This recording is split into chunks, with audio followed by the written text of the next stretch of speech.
last week we began to talk about Luke, and we found some interesting facts about the Gospel of Luke. It's the only of the Gospels, actually the only New Testament books written by a Gentile. And so we have this man who was a physician by training, as the Apostle Paul will call him, the beloved physician. It seems to be a man, as Paul hints at the title beloved, it seems to be a fellow who was, I think, probably interesting to talk to and easy to talk to, that people liked the way that he dealt with others. He says in the introduction to the letter that he investigated everything from the first to put them in an orderly sequence. And the way that, especially the way that Luke tells us, in Mary in particular, what Mary was feeling at times, and also some other times where Luke tells us, now I know by inspiration God could reveal the thoughts of men's hearts, but Luke, more than the other Gospels, tells us about the emotional impact that the stories had and the events had, and how people felt about them. And I think, as he said, he investigated everything carefully. I can only think of Luke going around and actually talking to the people. And they're talking to this Gentile who evidently had a very good bedside manner and investigative manner. And they were very open with him, the believers were. Of course, once they know he's a believer, there's no reason not to. But it just seems, as the way Luke tells us, I can just picture people opening up to him and telling him the things which they saw and heard. And then with the inspired, and again, we think about the great mystery of the revelation, the combining of things of men and the things of God. The only thing I can compare it to is another miracle, the incarnation, the combining in Jesus of the things of men and the things of God. Well, in the book of God, we have these two things combined.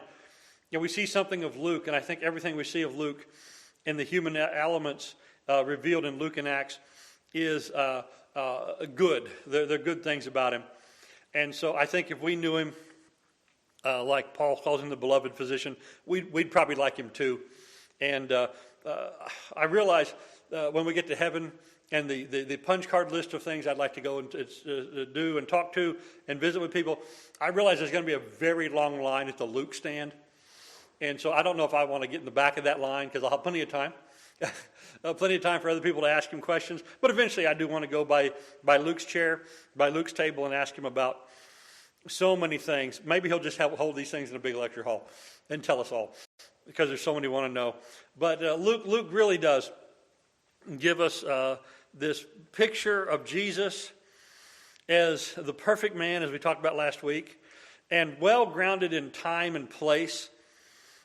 Luke is a first-class historian, probably the best of the ancient historians. Of course, inspiration helps. And Luke was, to some of the things eventually in Acts 16 and beyond, an eyewitness and a sharer in these things. But as he had accompanied Paul with the giving of the great collection, the great contribution to the poor saints, as he had gone with Paul and Paul got arrested and spent over 2 years in jail, that did give Luke time to go around the countryside and talk to a lot of believers, which he seemed to have done. And so Luke, therefore, some of the things in Acts, which is the second volume of his history, and he's the only one of the writers of the gospel who continue the story. So we see, as it says, the things of which Jesus, I think in Acts 1, he'll tell us of the things of which Jesus, said and did. And in Acts, we have the continuing action of Jesus. We have the power and action of the resurrected Jesus in the lives of folks. So in Acts 1, that prologue, all that Jesus began to do and teach till the day he was taken up, and after he had suffered, he presented himself alive with many convincing proofs. And then, so he had all the things which Jesus did before the ascension in Luke, and the things that are accomplished by the believers afterwards in the book of Acts, up until the time that he finished the book with Paul in jail, about to talk to the Roman authorities. And so Luke is able to show us, from an outsider's view a little bit, the things of the gospel and how it intersects and interacts with us. As we talked about briefly Thursday evening it was, in our digital study, the Gospel of Matthew over and over tells us such a thing happened to fulfill the prophecy, and what Jesus did fulfilled the prophecy. And Matthew is a gospel about a Jew, by a Jew, for Jews. And was may well have been written, within the first 10 or so years after the time of Christ. In Mark, we have a gospel that seemed to fitting especially for a Roman audience. It's short, it's direct, it's full of action. Not many parables, not many prophecies. There are explanations of Jewish things when the audience wouldn't understand Jewish culture. So where Matthew, everything is Jewish all the way down. In Mark, the Jewish things are explained. But then we come to Luke, and Luke tells us over and over about the universality of salvation and the offer of the Gospels. He tells us how the gospel is open to the poor.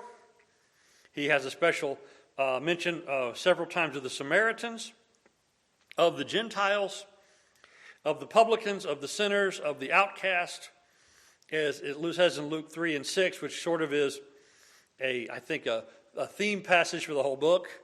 And all flesh shall see the salvation of God. And so Luke really stresses this universal theme of the gospel. And of course, we especially appreciate the universal theme of the gospel, because by what right or inheritance or by cultural attachment do we have connection to anything of the Jewish heritage?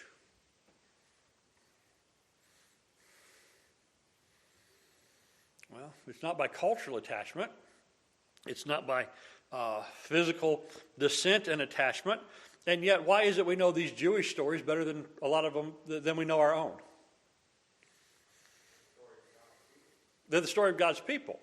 And by faith, what offer is extended to us? Salvation, to be part of God's people, right? And so these direct descendants of Abraham, who lived those many centuries in the same place where Abraham had offered Isaac, these people who had all of the prophets and the tombs of them in their time and the words handed down, and the people who saw the temple on a daily basis, were they more the people of God, and were they closer in covenant with God than we are?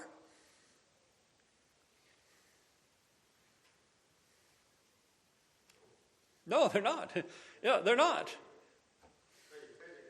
Yeah, right.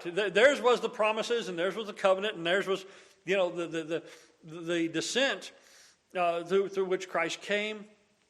And, back then when these folks would talk about these various prophets, they'd come from the places where these people were from. And, even today, don't we like to know, hey, who was from our hometown? My little hometown out in West Texas, just across the Red River from Oklahoma. Everybody gets to know, if you look at anything about that town, they will let you know that Roy Orbison was born there. All right, that's how far down the list of celebrities we got to go till we find one. But Roy Orbison, pretty woman? Okay, you got. No, we were saying we thought he's a pretty good celebrity. Oh, good celebrity. All right, good. All right. Well, I think we had a big impact on him. His parents moved when he was 3 months old. The guy was literally there for 3 months as an infant, but outside of town, it still says, birthplace of Roy Orbison. Imagine if you lived in a place where birthplace of Isaiah. Ezekiel slept here. Miracles done by the prophets here, and here. I grew up in Texas for a lot of my raising in Texas. They will litter every place with a historical marker that gives you a nice, concise summary of some very important thing that happened there or very nearby. And of course, my parents one time bought me as a gag gift a hysterical marker. It looks like the Texas historical marker, and it said basically, nothing here has ever happened of any importance, and you can hang it in your garage. So somewhere amongst my effects, I have an hysterical marker. One of you two can fight over it for the inheritance. But just imagine if you're historical markers, Isaiah and Ezekiel and Zechariah and the like, well, that's what the Jews had. Well, here comes Luke, the Gentile. He walks over these places. He tells us what happened in the story of the gospel, but how the story of the gospel was not for these people alone. But in another passage, it might be a theme passage for Luke, Luke 19:10, the Son of Man has come to seek and save that which is lost. And so here comes Luke, and here are 3 keys for the whole book, if you look in the little gray section in the middle of the page. So we have in Luke the story of Jesus, exactly what happened by Luke the physician. And so I think that would be, we normally have this. In most Bibles it says the gospel according to Luke. This Bible I have here is heretical. It just says Luke. It doesn't say gospel according to. All right, so we have the old title, Gospel According to Luke. If we were going to publish this today, I think the best title would be The Story of Jesus, Exactly What Happened. And on your author line would be Luke the physician.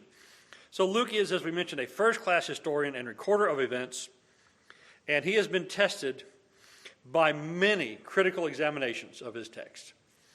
Mentioned last week of a couple of generations back, actually the late 1800s, a British archaeologist, the foremost archaeologist of his day, William Ramsay.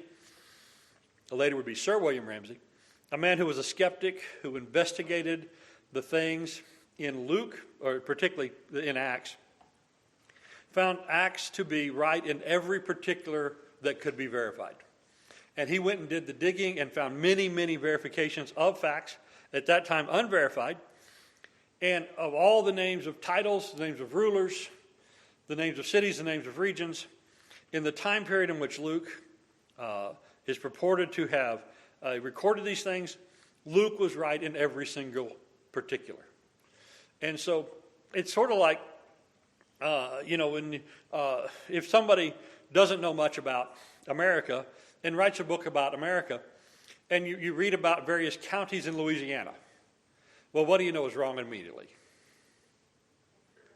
They have parishes. Now, for us who live in this time and with this system, we go, oh yeah, that's the Louisiana people, that's what they do. But imagine, we got 49 states with counties, and we got 1 state with parishes. Now, if we are contemporary to the time and place, we'd get that right, wouldn't we?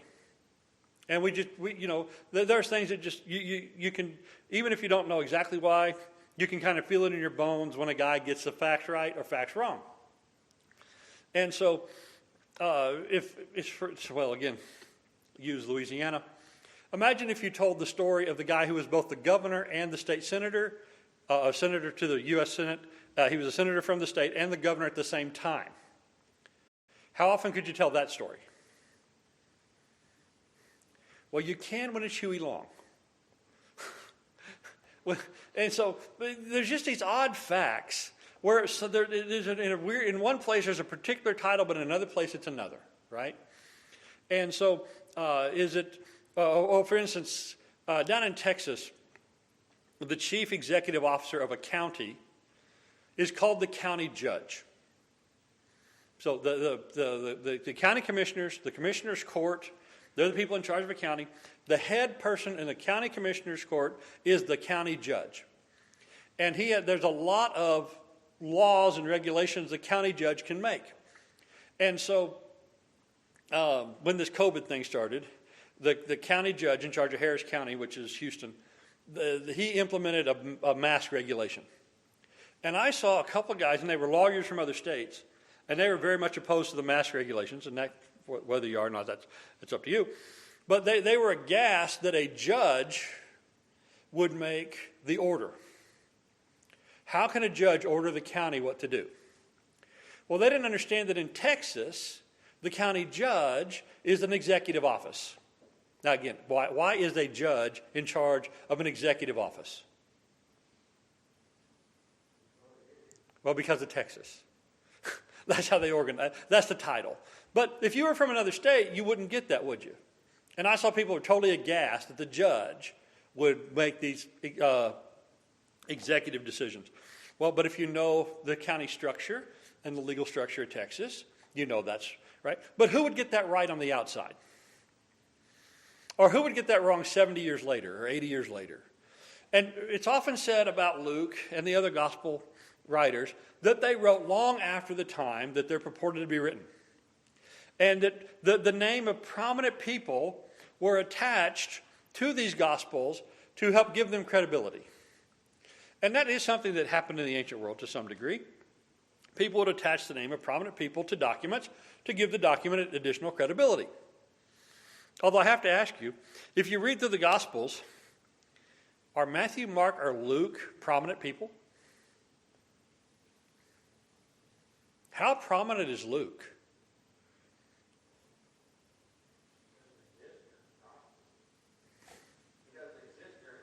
He doesn't even exist then, right? He's a Gentile. He's mentioned 3 times.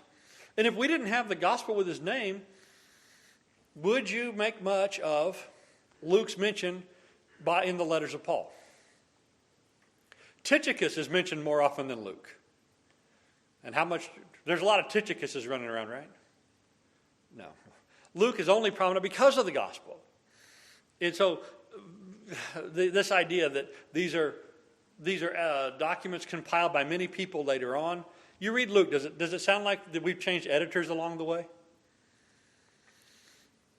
One of my guilty pleasures is I read Tom Clancy novels. I have read them all.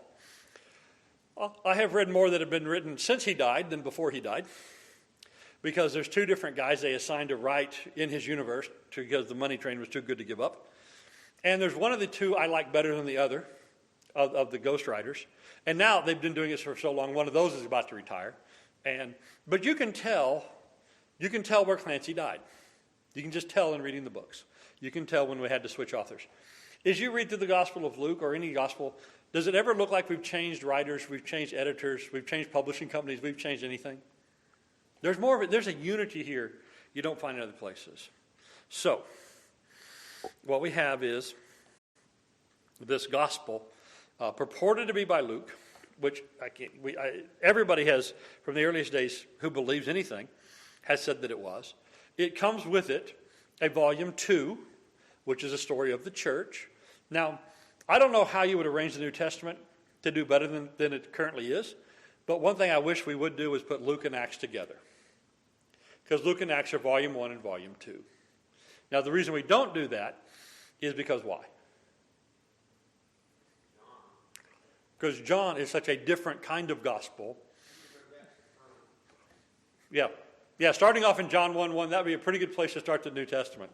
Although, the beginning of the gospel of Jesus Christ in Mark, or also an account of the genealogy of Jesus Christ, going from Abraham to Christ isn't a bad way either. All the Gospels would be a pretty good place to start. But I do wish we could find some way to put Luke and Acts together, because they are volume 1 and volume 2 of the same history by the same author. All right, so we got these we got these 2 books.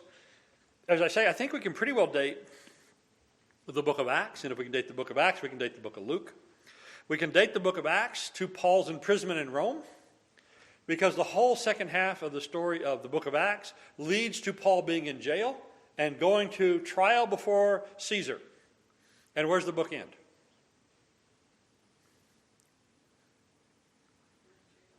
It ends almost in the lobby of the courthouse, right? Another guilty pleasure. In times past, I've given it up. I used to read John Grisham novels. And Grisham could weave a tale. Can you imagine him writing a book and then getting everybody to the lobby of the courthouse and then quitting? You just can't imagine it. But why does the book of Acts end right there in the waiting room to the great trial of the apostle before the Caesar? The theory you alluded to last week, that the documents were prepared to catch Roman officials up on the backstory of Paul.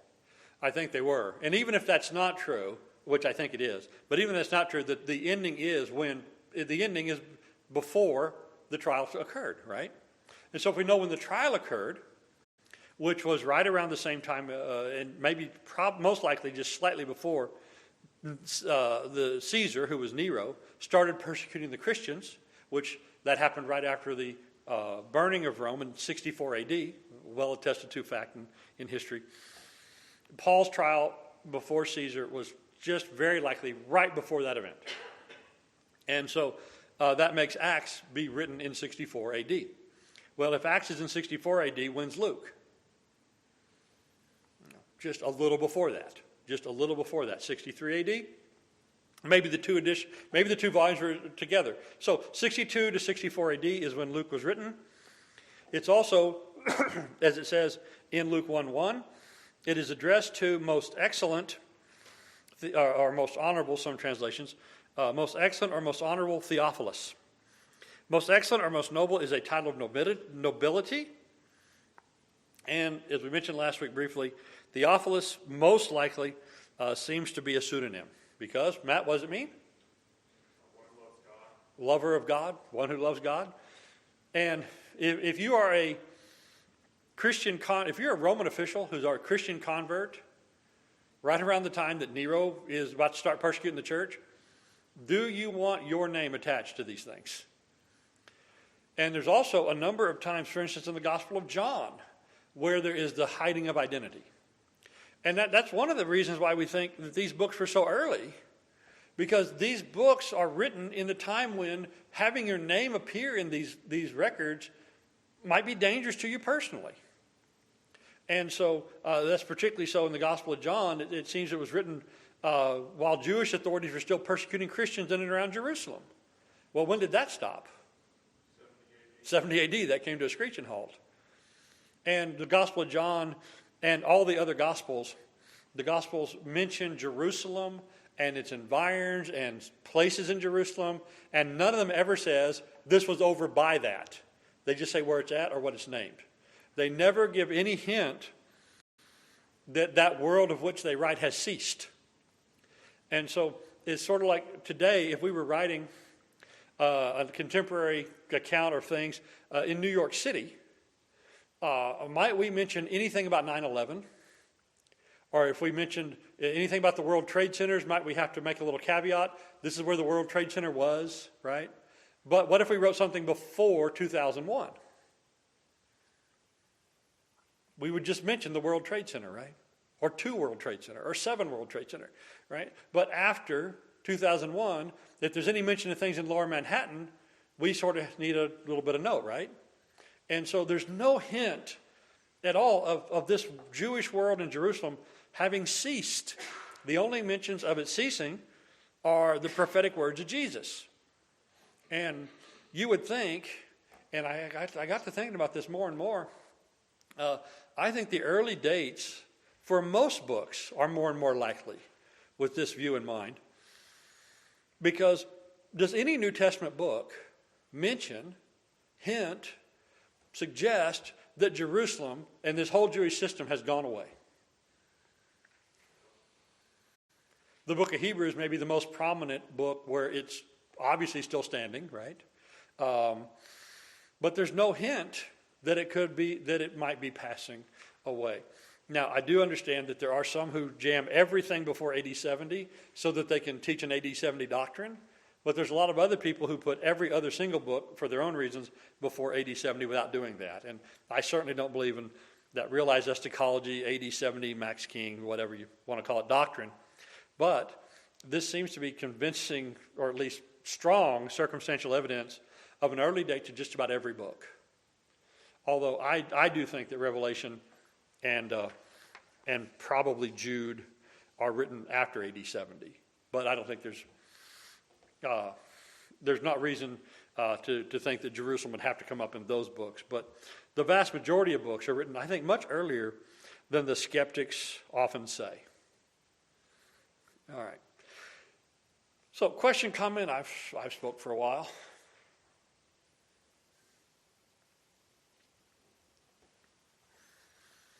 All right. If we turn the page, we have this testimony from the earliest days about Luke, and this is there's a quote here. It's called the anti-Marcionite prologue. The Marcionites were a very early Gnostic heresy. They taught some very weird things about the origin of the Scripture, and they had some other books that they wanted to put in the Bible, some Gnostic Gospels and like that have never been accepted. And so there was a small amount written. It's not quite a commentary, but it's the kind of thing that will eventually develop into commentaries. But it's one of the earliest still existing writings that tell us how Christians viewed a book. And there's these prologues that it's there to disavow the Gnostic view of things that are given as helpful hints before a Christian would read the text. And today, do we like helpful hints that help set the text for us? I mean, how many of us own study Bibles, right? It's the kind of thing that go there. So this was an anti-Gnostic writing that was attached with some copies of the Gospel of Luke to help the brethren understand. And so this is dated from the year 170 A.D. So that's about 110 years or so after we think that the Gospel of Luke was written. And it might be that these things are accurate.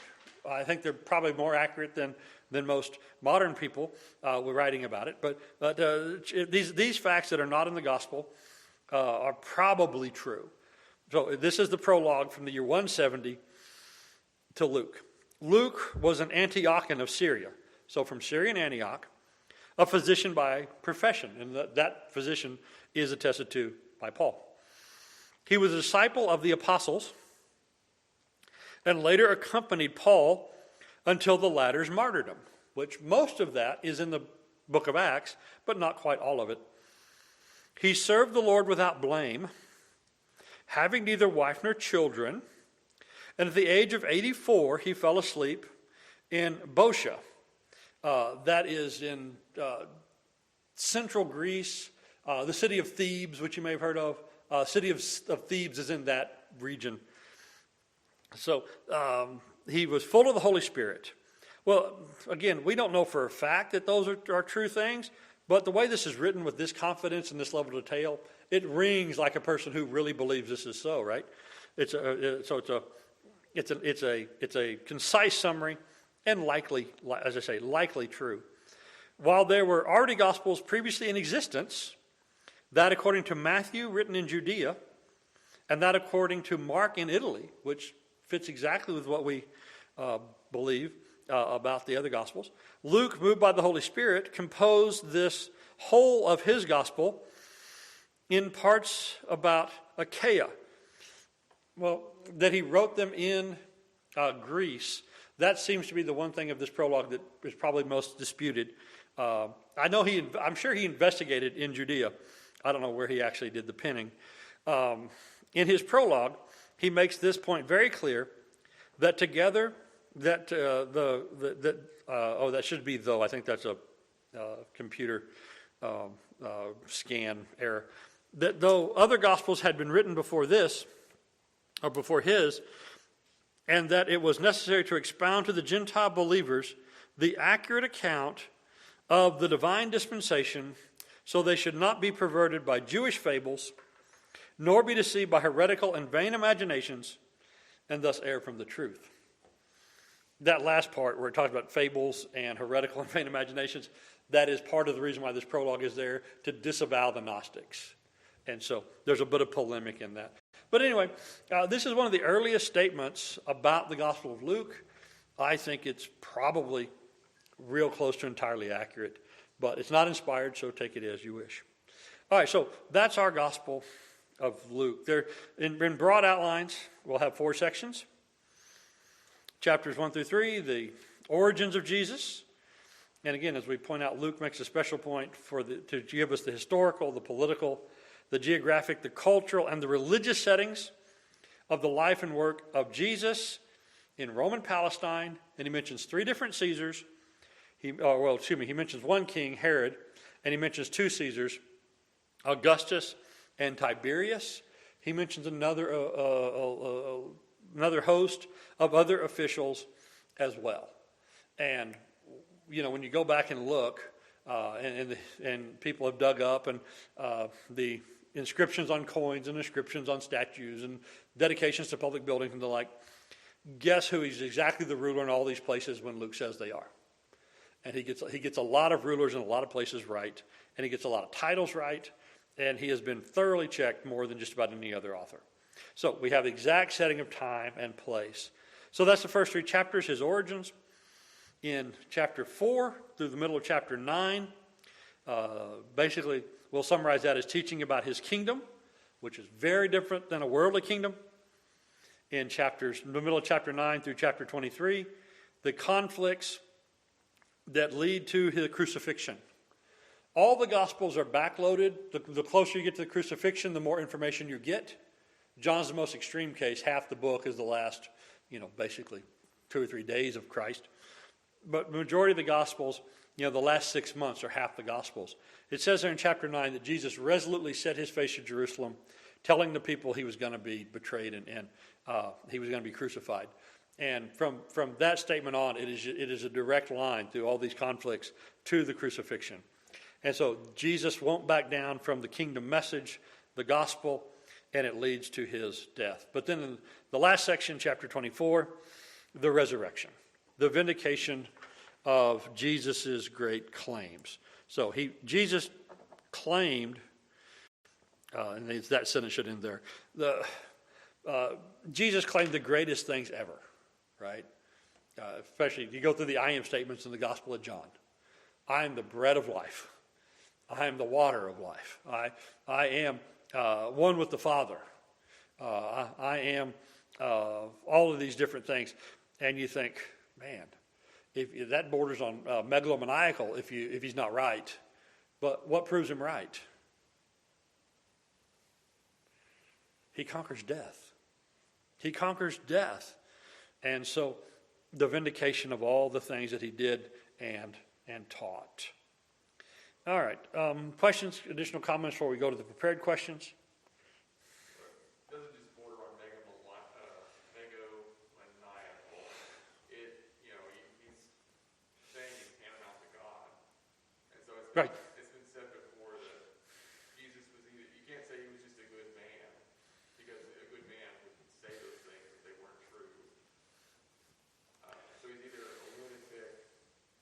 Yeah. I was going to say, more than a carpenter, Josh McDowell. His summary, which I think borrows from C.S. Lewis.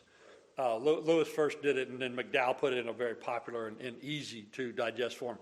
McDowell's summary is liar, lunatic, or Lord. He's either just, unbelievably evil to claim these things and cynical beyond belief and manipulative, or he is crazier than anybody you've ever met, or he actually was right about this, that if he meant it and was wrong, he's the worst liar. If he meant it and didn't know he was wrong, he's absolutely crazy. But if he meant these things and was right, and he had the miracles, including his resurrection, to back it up, then he must be the Lord. Okay, question 1 from the text. To whom was Luke's gospel written and why?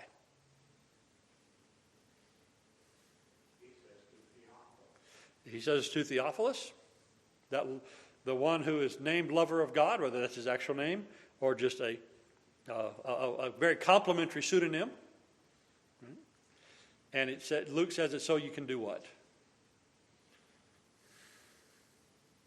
Be confident of what's happening. That's right. So that you may know in this orderly sequence, you may know with certainty what happened. So I want you to know with certainty, and Luke also makes a special point of telling us order. Interestingly enough, the gospel that spends the least amount of time on orderly sequence is the gospel where we know how long the ministry of Jesus lasted. John's gospel, which skips from high point to high point to high point, mentions 4 Passovers. So it's from John's gospel, we actually know it's 3.5 years. But Luke tells us that he pays particular attention to the order. In Matthew's gospel, things seem to be grouped a little more thematically at times, and so maybe they're not as much in order. Although they're very largely in order in Matthew, but Luke seems to make a special point. Question 2, to whom was the book of Acts written? Same one. So we have the same purpose, covering a later set of facts. Number 3, what circumstances lead us to think that the documents we know as Luke and Acts might have had some connection to Paul's trial before the emperor? Because it doesn't say what happened afterwards. Yeah, waiting in the lobby of the courtroom.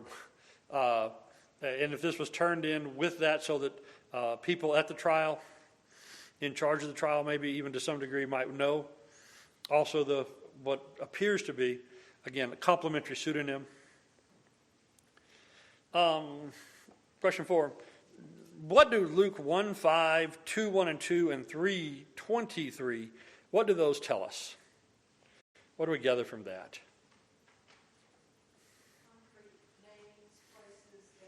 Right. These are our dates. These are our names. When Herod was king, when there was a priest of Abijah's division names. So this man of this place at exactly this time, or in chapter 2,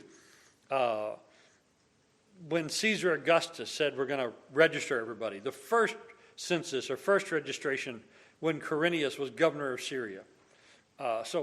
In chapter 3, again, it's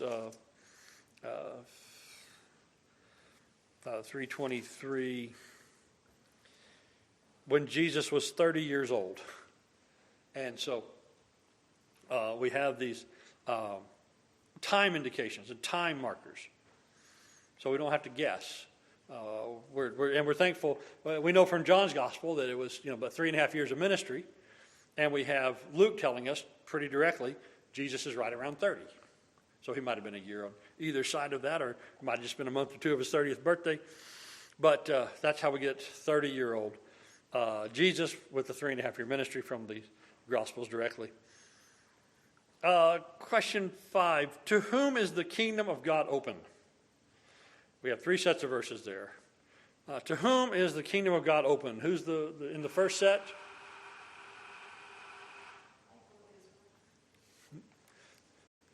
Those are particularly about Gentiles.